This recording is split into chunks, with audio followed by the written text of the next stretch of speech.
Éric Zemmour, mode d'emploi. Parce qu'à mal le combattre, bien entendu, on le valorise. Qu'a-t-il dit exactement? Qu'il fallait arrêter de mépriser les djihadistes, qu'il les respecte parce qu'ils meurent pour leur foi.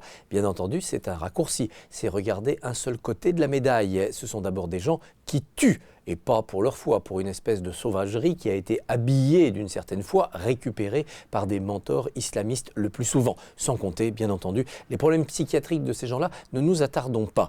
Ils tuent des adolescents qui sont regroupés pour écouter un concert, des innocents qui sortent du spectacle du feu d'artifice du 14 juillet. Bref, ces gens qui tuent sont des assassins. Ils ne s'attaquent pas à des soldats armés en face d'eux en respectant les règles de la guerre. Non, ce sont vraiment des meurtriers sauvages. Ils méritent donc, bien sûr, qu'on les combatte, mais aussi qu'on les méprise. Et les mépriser, ça ne veut pas dire les sous-estimer. Ça veut dire les déchoir de toute valeur morale dans leur combat. Rappelons-nous le scandale qui avait été celui d'un ancien président de la République expliquant qu'il pouvait respecter les soldats allemands qui avaient eux aussi donné leur vie.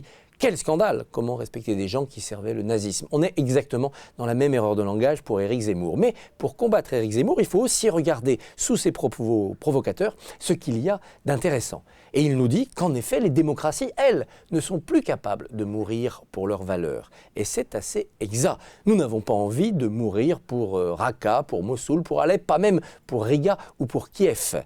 Nous voulons des guerres avec zéro mort, ultra technologiques. Nous ne voulons que meurent que des soldats qui ont choisi ce métier de manière professionnelle, pas les enfants de la conscription. Les démocraties ont donc à se poser la question suivante: comment lutter contre un ennemi qui, de ce côté-là, psychiquement, est terriblement redoutable. Et puis enfin, pour bien attaquer, pour bien combattre Éric Zemmour, il ne faut surtout pas l'envoyer en justice. D'abord parce que la justice, c'est parfois une loterie. Et qu'en regardant le droit de près, on trouve toujours des anfractuosités pour ce genre d'ineptie. Au nom du droit à la liberté d'expression, au nom de la complexité des idées, et puis parce que ces raisonnements sont souvent tortueux, Éric Zemmour peut s'en sortir. Il aura donc non seulement une tribune, parce qu'un tribunal, c'est une tribune, mais en plus, il pourrait gagner. Non, il faut le combattre en dépiotant, mot à mot, ponctuation par ponctuation, ce qu'il dit. Là, la machine intellectuelle s'effondre assez rapidement. Surtout, ne pas en faire un martyr, puisque visiblement ce vocable-là, il l'aime.